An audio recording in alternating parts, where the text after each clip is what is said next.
ನಮಸ್ಕಾರ ವೀಕ್ಷಕರೇ. ಶಿಕ್ಷಣ ಅಂದರೆ ಕೇವಲ ಅಕ್ಷರ ಕಲಿಕೆ ಅಲ್ಲ, ಅದು ಒಂದು ಮಗುವಿನ ಜೀವನಕ್ಕೆ ಭದ್ರ ಬುನಾದಿ. ಈ ಬುನಾದಿ ಎಷ್ಟು ಗಟ್ಟಿಯಾಗಿದೆ ಅನ್ನೋದನ್ನು ನಿರ್ಧರಿಸೋದು ನಾವು ಅವರಿಗೆ ನೀಡುವ ಶೈಕ್ಷಣಿಕ ವಾತಾವರಣ. ಇವತ್ತು ಜಗತ್ತಿನಾದ್ಯಂತ ಶಿಕ್ಷಣ ತಜ್ಞರು ಚರ್ಚಿಸ್ತಾ ಇರುವ ಒಂದು ಬಹುಮುಖ್ಯ ಶಿಕ್ಷಣದ ಮಾದರಿ ಅಂದರೆ LKGಯಿಂದ 12ನೇ ತರಗತಿವರೆಗೆ ಒಂದೇ ಸೂರಿನಡಿ ಶಿಕ್ಷಣ ನೀಡೋದು, ಅಥವಾ ಒನ್ ರೂಫ್ ಮಾಡೆಲ್. ಈ ವ್ಯವಸ್ಥೆ ಹಿಂದಿರುವ ಉದ್ದೇಶ ಕೇವಲ ಸುಲಭವಾಗಿ ಒಂದು ಕಡೆ ಶಿಕ್ಷಣ ನೀಡೋದು ಮಾತ್ರ ಅಲ್ಲ, ಬದಲಿಗೆ ನಮ್ಮ ದೇಶದಲ್ಲಿ ಸಾಮಾನ್ಯವಾಗಿರುವ ಶಾಲಾ ಡ್ರಾಪ್ಔಟ್ ಅಥವಾ ಶಾಲೆ ತೊರೆಯುವ ಸಮಸ್ಯೆಗೆ ಒಂದು ವೈಜ್ಞಾನಿಕ ಪರಿಹಾರ ನೀಡೋದು ಕೂಡ. ನಮ್ಮ ದೇಶದಲ್ಲಿನ ಶಿಕ್ಷಣ ವ್ಯವಸ್ಥೆಯನ್ನು ಸೂಕ್ಷ್ಮವಾಗಿ ಗಮನಿಸಿದರೆ ಒಂದು ಮಗು ತನ್ನ ಬಾಲ್ಯದ 14 ವರ್ಷಗಳಲ್ಲಿ ಕನಿಷ್ಠ 3 ಅಥವಾ 4 ಬೇರೆ ಬೇರೆ ಶಿಕ್ಷಣ ಸಂಸ್ಥೆಗಳಲ್ಲಿ ಕಲಿತಿರೋದು ಗೊತ್ತಾಗುತ್ತೆ. LKGಯಿಂದ 5ನೇ ತರಗತಿವರೆಗೆ ಒಂದು ಕಿರಿಯ ಪ್ರಾಥಮಿಕ ಶಾಲೆಯಲ್ಲಿ, ನಂತರ ಹಿರಿಯ ಪ್ರಾಥಮಿಕ ಶಿಕ್ಷಣಕ್ಕಾಗಿ ಮತ್ತೊಂದು ಶಾಲೆ, ಪ್ರೌಢಶಾಲೆಗಾಗಿ ಮಗದೊಂದು ಕಡೆ, ಮತ್ತು ಪದವಿ ಪೂರ್ವ ಹಾಗೂ ಪದವಿ ಶಿಕ್ಷಣಕ್ಕಾಗಿ ಬೇರೆ ಕಾಲೇಜುಗಳಿಗೆ ಅಲಿಯಬೇಕಾದ ಅನಿವಾರ್ಯತೆ ನಮ್ಮಲ್ಲಿದೆ. ಈ ರೀತಿಯ ಶಾಲೆಗಳ ಬದಲಾವಣೆಗಳು ಕೇವಲ ಕಟ್ಟಡದ ಬದಲಾವಣೆಗಳಲ್ಲ, ಇವು ಮಗುವಿನ ಮಾನಸಿಕ ಸ್ಥಿರತೆಯ ಮೇಲೆ ದೊಡ್ಡ ಪರಿಣಾಮವನ್ನು ಬೀರುತ್ತವೆ. ಅನೇಕ ಅಧ್ಯಯನಗಳು ಈ ಕಹಿ ಸತ್ಯವನ್ನು ಈಗಾಗಲೇ ಬಿಚ್ಚಿಟ್ಟಿದ್ದಾವೆ. ಮಕ್ಕಳು ಯಾಕೆ ಈ ಹಂತದಲ್ಲಿ ಶಾಲೆ ತೊರೆಯುತ್ತಾರೆ ಅಂದರೆ ಇದಕ್ಕೆ ಪ್ರಮುಖ ಕಾರಣ ಟ್ರಾನ್ಸಿಷನ್ ಶಾಕ್ ಅಥವಾ ಬದಲಾವಣೆಯ ಆಘಾತ. ಮಗು 5ನೇ ತರಗತಿಯವರೆಗೆ ಒಂದು ಪರಿಸರದಲ್ಲಿ ಬೆಳೆದು 6ನೇ ತರಗತಿಗೆ ಹೊಸ ಶಾಲೆಗೆ ಸೇರಿದಾಗ ಅಲ್ಲಿಯ ವಾತಾವರಣ ಮಗುವಿಗೆ ಸಂಪೂರ್ಣ ಅಪರಿಚಿತವಾಗಿರುತ್ತೆ. ಹೊಸ ಶಿಕ್ಷಕರು, ಹೊಸ ಪಠ್ಯಕ್ರಮದ ಒತ್ತಡ ಮತ್ತು ಹೊಸ ಸ್ನೇಹಿತರ ನಡುವೆ ಮಗು ಕಳೆದು ಹೋಗುತ್ತೆ. ಈ ಸಮಯದಲ್ಲಿ ಮಗುವಿಗೆ ಸಿಗಬೇಕಾದ ಭಾವನಾತ್ಮಕ ಬೆಂಬಲ ಸಿಗದೇ ಇದ್ದರೆ ಮಗು ಕಲಿಕೆಯಲ್ಲಿ ಹಿಂದುಳಿಯುತ್ತದೆ ಮತ್ತು ಕೊನೆಗೆ ಶಾಲೆಯನ್ನೇ ಬಿಟ್ಟುಬಿಡುತ್ತೆ. ಇಲ್ಲಿಯೇ ಒನ್ ರೂಫ್ ಮಾಡೆಲ್ ಶಾಲೆಯ ಪರಿಣಾಮ ಏನು ಅಂತ ತಿಳಿಯೋದು. ಈ ಮಾದರಿಯಲ್ಲಿ ಮಗು LKGಯಿಂದ 12ನೇ ತರಗತಿವರೆಗೆ ಅಂದರೆ ಸುಮಾರು 14 ವರ್ಷಗಳ ಕಾಲ ಒಂದೇ ಪರಿಸರದಲ್ಲಿ ಬೆಳೆಯುತ್ತದೆ. ಈ ದೀರ್ಘ ಅವಧಿಯಲ್ಲಿ ಆ ಶಾಲೆ ಮಗುವಿಗೆ ತನ್ನ ಮನೆಯಂತೆಯೇ ಭಾಸವಾಗುತ್ತದೆ. ಅಲ್ಲಿನ ಪ್ರತಿಯೊಂದು ಮರ, ಪ್ರತಿಯೊಂದು ಗೋಡೆ ಮತ್ತು ಪ್ರತಿಯೊಬ್ಬ ಶಿಕ್ಷಕರು ಆ ಮಗುವಿಗೆ ಚಿರಪರಿಚಿತರಾಗಿರ್ತಾರೆ. ಈ ಪರಿಚಿತ ವ್ಯವಸ್ಥೆ ಮಗುವಿನ ಮನೋವಿಕಾಸಕ್ಕೆ ಬಹಳ ಮುಖ್ಯ. ಈ ಮಾದರಿಯ ಹಿಂದಿರುವ 2ನೇ ದೊಡ್ಡ ಉಪಯೋಗ ಅಂದರೆ ಶಿಕ್ಷಕ ಮತ್ತು ವಿದ್ಯಾರ್ಥಿಯ ನಡುವೆ ನಿರಂತರ ಸಂಬಂಧ ಏರ್ಪಡೋದು.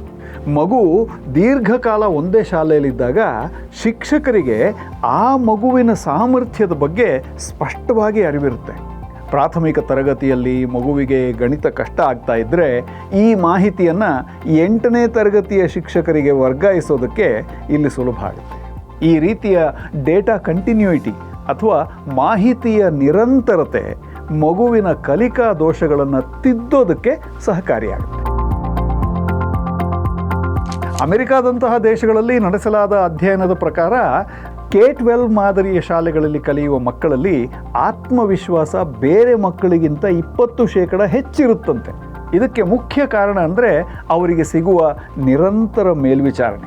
ಯುನೆಸ್ಕೋ ವರದಿಯ ಪ್ರಕಾರ ಕಲಿಕೆಯಲ್ಲಿ ಇಂತಹ ನಿರಂತರತೆ ಇದ್ದರೆ ಆ ಮಗುವಿನ ಶೈಕ್ಷಣಿಕ ಸಾಧನೆ ಸುಮಾರು 30%ವರೆಗೆ ಸುಧಾರಿಸುತ್ತೆ.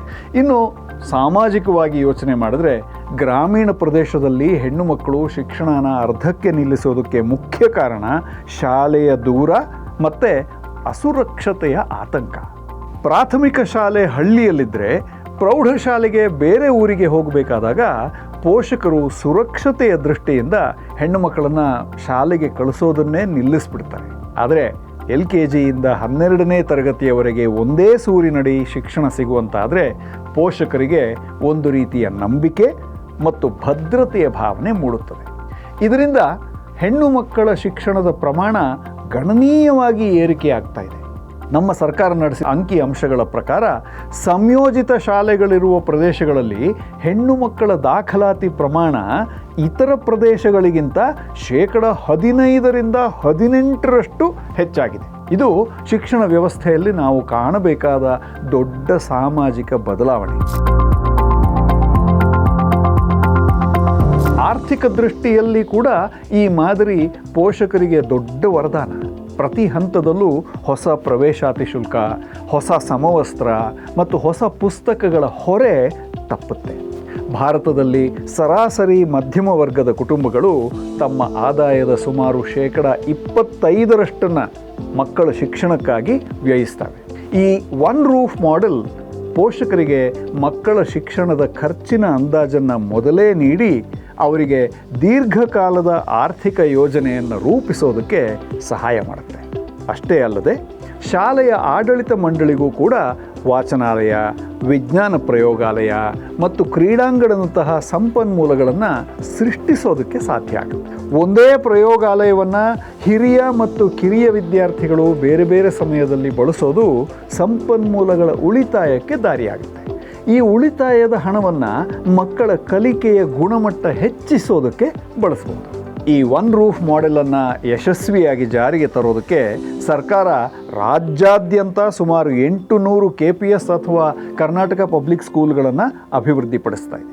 2026-27ನೇ ಸಾಲಿನಲ್ಲಿ ಈ ಶಾಲೆಗಳು ಅತ್ಯಾಧುನಿಕ ಮೂಲಸೌಕರ್ಯ, ಸ್ಮಾರ್ಟ್ ಕ್ಲಾಸ್ ರೂಮ್ ಮತ್ತು ಲ್ಯಾಬ್ಗಳನ್ನು ಹೊಂದಲಿವೆ.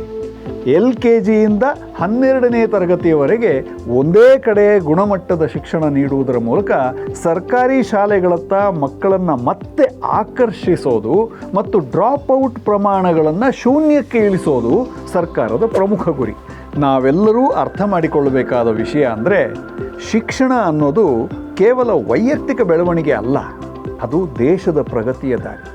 ಒಂದು ಮಗು ಶಾಲೆಯಿಂದ ಹೊರಗುಳಿಯುತ್ತೆ ಅಂದರೆ ಒಂದು ಭವಿಷ್ಯದ ಕನಸು ಅರ್ಧಕ್ಕೇ ನಿಲ್ಲುತ್ತೆ ಅಂತ ಅರ್ಥ.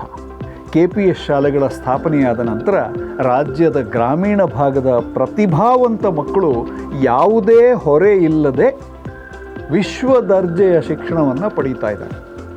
ಇದು ಕೇವಲ ಅಂಕಿಅಂಶಗಳ ಸಾಧನೆ ಅಲ್ಲ, ಇದು ನಮ್ಮ ನಾಡಿನ ಮಕ್ಕಳ ಬದುಕಿನಲ್ಲಿ ಮೂಡುತ್ತಿರುವ ಹೊಸ ಬೆಳಕು. ಕೊನೆಯದಾಗಿ, ಶಿಕ್ಷಣದ ಮೂಲ ಉದ್ದೇಶ ಪ್ರತಿಯೊಬ್ಬ ಮಗುವಿಗೂ ಸಮಾನ ಅವಕಾಶಗಳನ್ನು ಒದಗಿಸೋದು.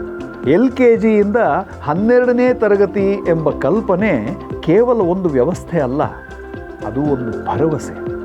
ಆದ್ದರಿಂದ ಇವತ್ತು ನಾವೆಲ್ಲರೂ ಒಂದು ಸಂಕಲ್ಪ ಮಾಡೋಣ. ಪೋಷಕರಾಗಿ ಮತ್ತು ಜವಾಬ್ದಾರಿಯುತ ನಾಗರಿಕರಾಗಿ ನಾವು ನಮ್ಮ ಸುತ್ತಮುತ್ತಲಿನ ಯಾವುದೇ ಮಗು ಶಿಕ್ಷಣದಿಂದ ವಂಚಿತವಾಗದಂತೆ ನೋಡಿಕೊಳ್ಳೋಣ. ನಿಮ್ಮ ಊರಿನ KPS ಶಾಲೆಗಳಿಗೆ ಭೇಟಿ ನೀಡಿ, ಅಲ್ಲಿ ಸರ್ಕಾರ ತರ್ತಾ ಇರೋ ಬದಲಾವಣೆಗಳನ್ನು ಗಮನಿಸಿ ಮತ್ತು ನಿಮ್ಮ ಮಕ್ಕಳನ್ನು ಈ ಸಮಗ್ರ ಶಿಕ್ಷಣ ವ್ಯವಸ್ಥೆಯ ಭಾಗವಾಗಿಸಿ. ಬನ್ನಿ, ನಮ್ಮ ಕರ್ನಾಟಕದ ಪ್ರತಿಯೊಂದು ಮಗುವು LKGಯಿಂದ 12ನೇ ತರಗತಿಯವರೆಗೆ ಯಾವುದೇ ಅಡೆತಡೆ ಇಲ್ಲದೆ, ಭಯ ಇಲ್ಲದೆ ಶಿಕ್ಷಣ ಪಡೆಯುವಂತೆ ಮಾಡುವ ಪಣ ತೊಡೋಣ. ಅಕ್ಷರಸ್ಥ ಸಮಾಜವೇ ಸಮೃದ್ಧ ಸಮಾಜ ಅನ್ನೋದನ್ನು ಮರೆಯದಿರೋಣ. ಧನ್ಯವಾದ.